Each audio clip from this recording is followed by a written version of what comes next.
Almost a third of the continent of Africa is covered by the Sahara herds. Part of the Sahara is sandy, but here in the north, near the Atlas Mountains in Morocco, the soil is stony. The climate is very hot and dry. Only little rain ever falls, usually in the spring and autumn. For hundreds of years, this border region has been used as grazing land by the Berbers and Arabs who live in the Sahara. The camp belongs to 5 families who are members of the same tribe. We earn our living by raising and selling camels.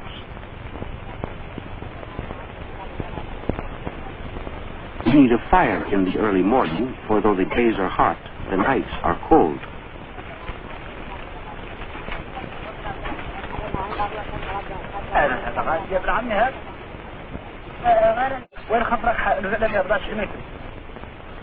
We keep the camels close to our tents during the night and take them out to graze in the daytime.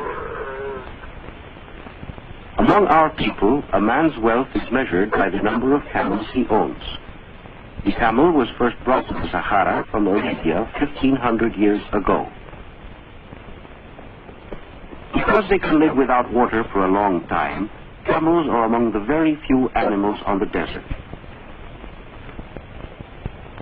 They can feed on the thorny plants which grow in the nearly rainless desert because their mouths are tough.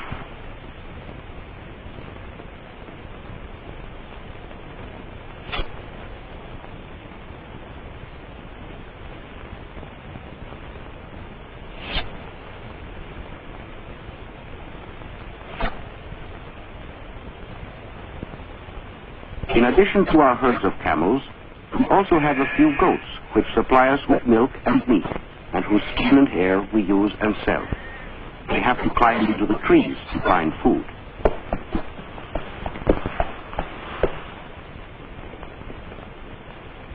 The animals must be watched to prevent them from straying off and getting lost. The milk we drink comes from camels as well as from goats.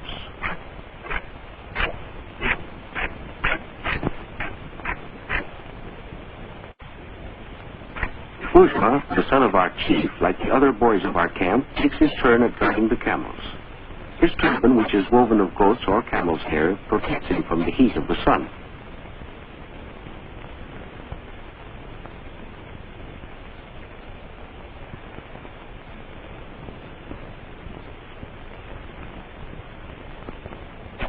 For lunch, Bujma has a bowl of camel's milk. He also eats some fresh dates which grow at a few places in the desert where there is enough water.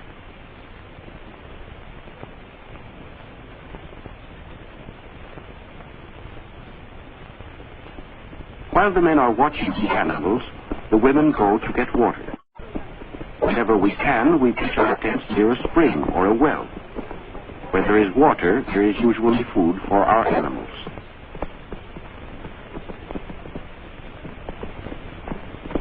Water is scarce in the desert.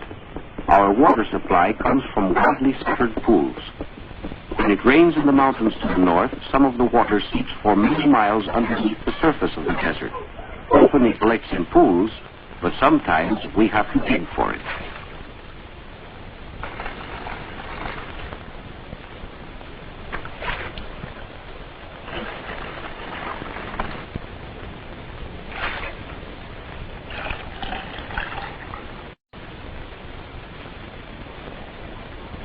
Water is carried in bags of goatskin, which we make ourselves.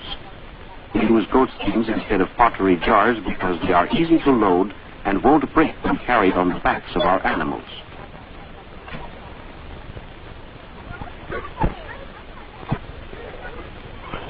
Our women grind enough barley for the day's cooking. We must buy barley and the other grains we eat because there is not enough water to raise crops in the desert.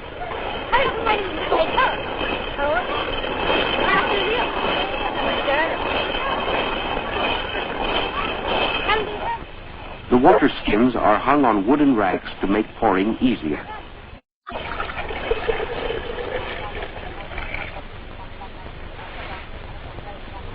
We use barley in making a dish we call couscous. When the coarsely ground grain has been mixed with water, The women put it in a basket which fits into the top of the cooking pot. They seal the basket to the mouth of the pot with flour paste. Steam from the soup, which simmers inside the jar, cooks and flavors the barley.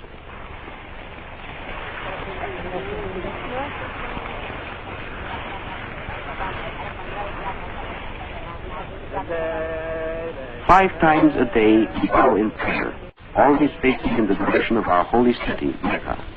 We are Mohammedans and believe in one God, for whom our name is Allah.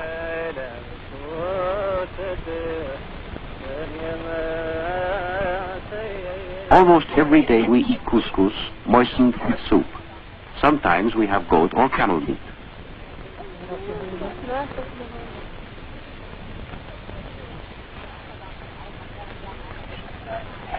Water is scarce, so we use it carefully in washing.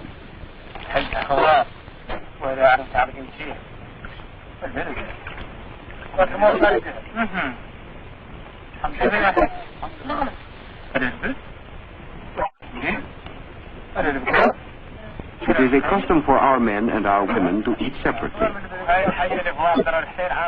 The name of the chief of our group is Brahim. The chief always decides where we shall camp and when we shall move on to other pastures. Tonight we are told that we must break camp in the morning to look for new feeding grounds.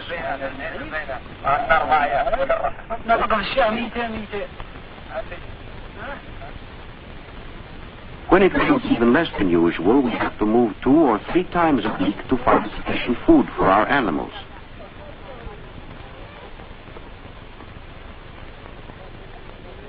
Many of our things are carried in bags made of fine leather.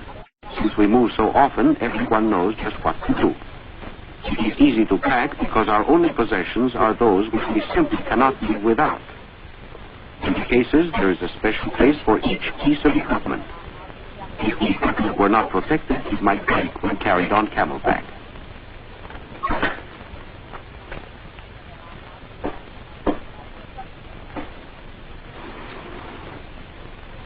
Next, the tents come down. They are made of cloth woven from the hair of camels and goats. They are thick enough to protect us against the hot sun during the day, as well as the cold at night. Yet they are light and can be easily moved.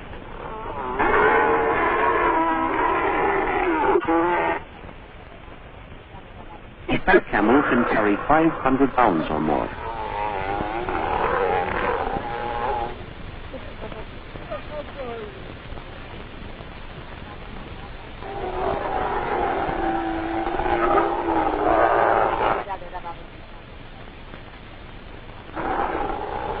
Very young children are loaded on quiet, well-trained camels in a framework that can be covered with cloth to shade them from the hot sun.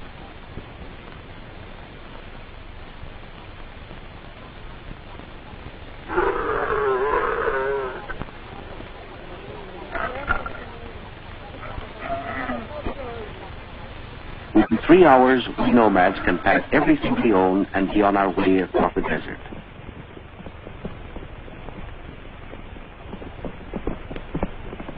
To a great extent, the needs of our animals rule our lives, because even our few camels quickly eat up the plants and grass around each campsite. We do not live in groups much larger than 5 families.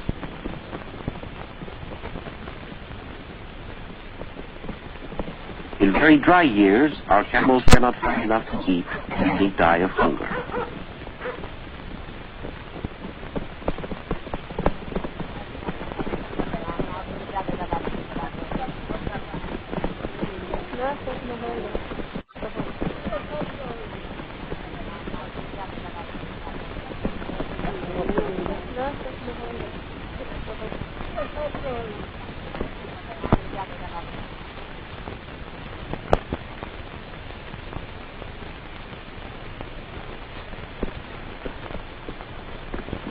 Today, our chief has led us to a place where no one has camped for a long while.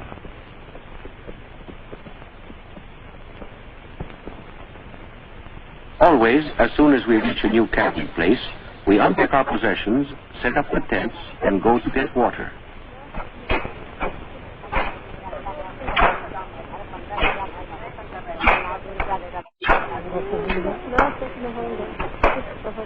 When we are on the march, the camels have little chance to eat or drink. Because they can go without food or water for as long as a week, camels are valuable to people who live in dry lands like ours. We cover the ground with matting to make a floor for our tent. We will sleep on rugs of goats or camel's hair laid over the matting.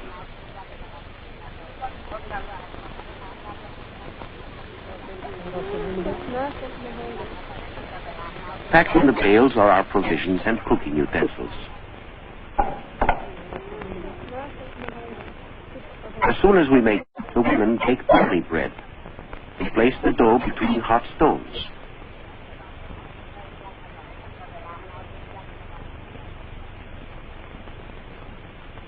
After the fire has died down, the stones cool and are removed. Then we have a loaf of fresh bread.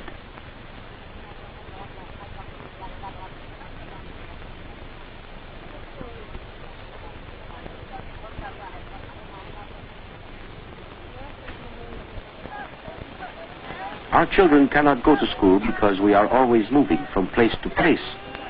Sometimes one of the men will teach the boys and girls a few verses from the Quran, which is the Mohammedan Bible.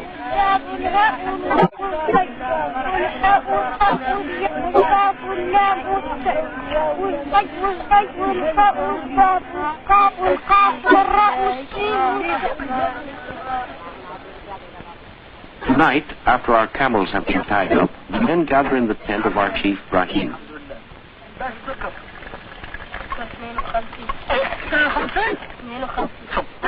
We haven't been to market for a long time. We will soon need to buy some more food, especially barley and tea, which is our chief drink.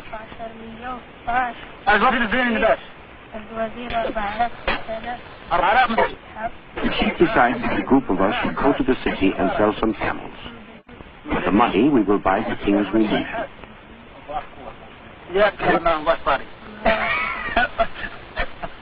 Uzma will be allowed to go with us.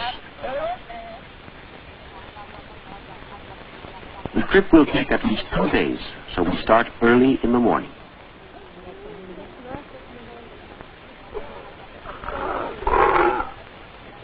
In addition to the animals we intend to sell, we take extra camels to bring back the provisions we expect to buy.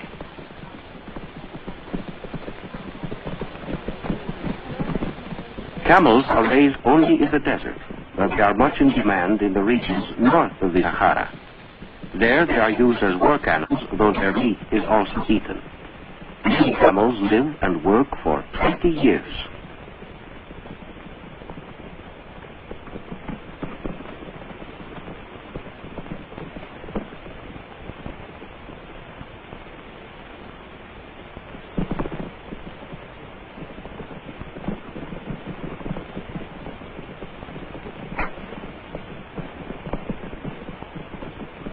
On our way to the city, we will rest for the night at an oasis in the desert.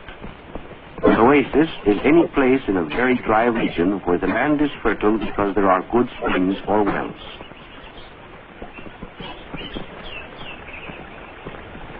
The smell of palm trees is always welcome, for they are a sign that water is nearby.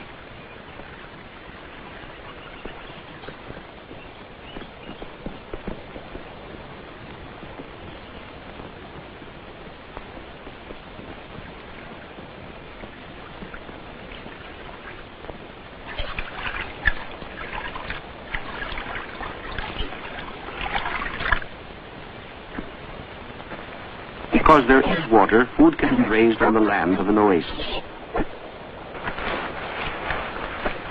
Farmers can live in permanent homes instead of following herds, as we nomads do. But even in the oasis, water is not to be wasted. Each farmer takes his turn at using the water for a limited time each day.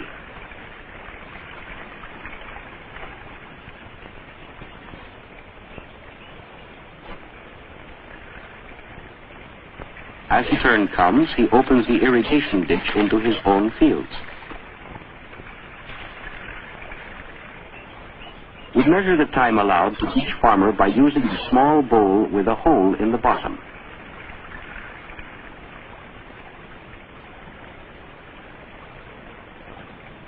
water clock allows everyone to get a fair share of water.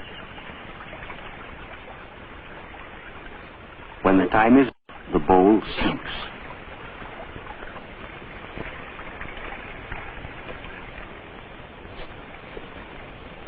In the oasis, all the land that can be tilled and irrigated is used for crops. Houses are never built on fertile ground.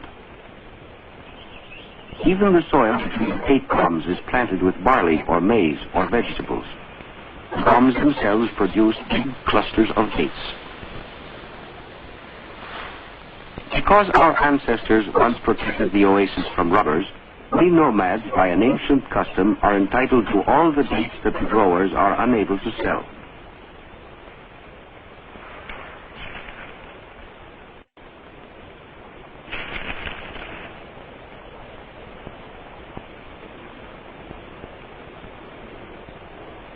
From the oasis where we spent the night, it is about 15 miles to the city. With an early start, we can reach the city in time for the market, which is held each Saturday and Sunday. This old city at the northern edge of the Sahara is called Qdima. In ancient times, it was a crossroad for traders from Morocco on their way south. Today, Qdima still attracts nomads from great distances, for it is the most important camel market in Morocco.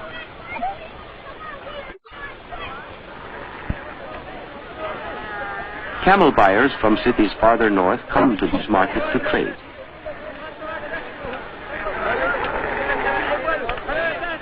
Inspecting a camel's teeth helps to tell how old it is.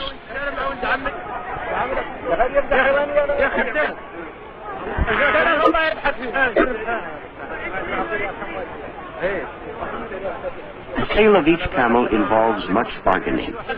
When the price has finally been agreed upon, the money is paid over to our chief. The deal is completed when the seller strikes the purchase money in the buyer's hands.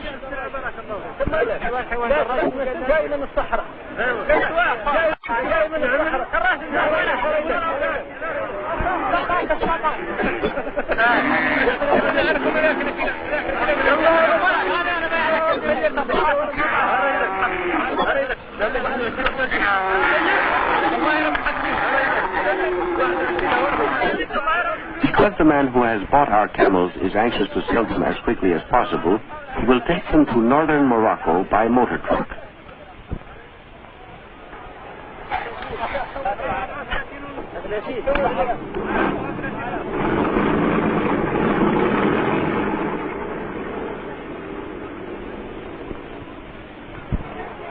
Most of the money that we receive from the sale of our camels is spent in the city. When we need the products of factories and farms, like grain, cotton cloth, and tan, we must buy them in the city because we cannot make or grow them ourselves.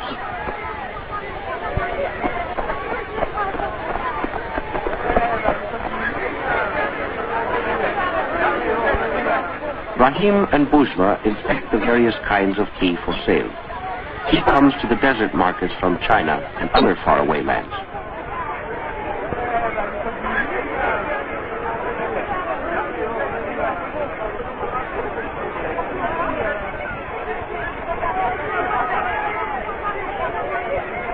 Wood is scarce in the cities of the desert. Even the long, twisted roots of shrubs are expensive to buy because very few trees grow in our dry land.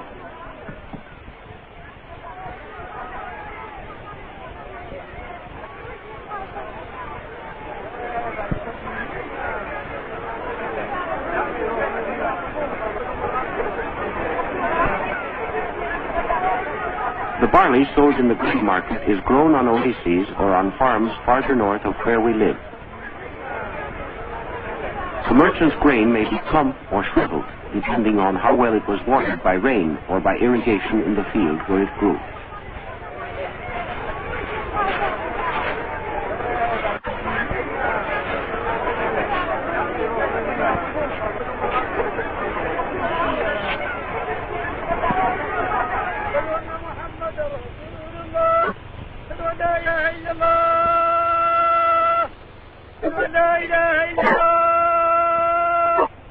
From the mosques of the city, faithful Mohammedans are called to prayer 5 times a day by a man we call a muezzin. After finishing our trading, we return to our camp in the desert.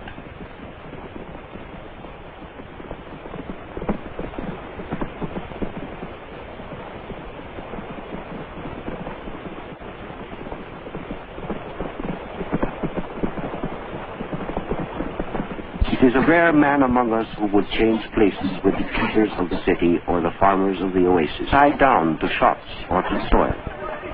Searching for food, and we nomads wander with our animals through the Sahara Desert, which is our home.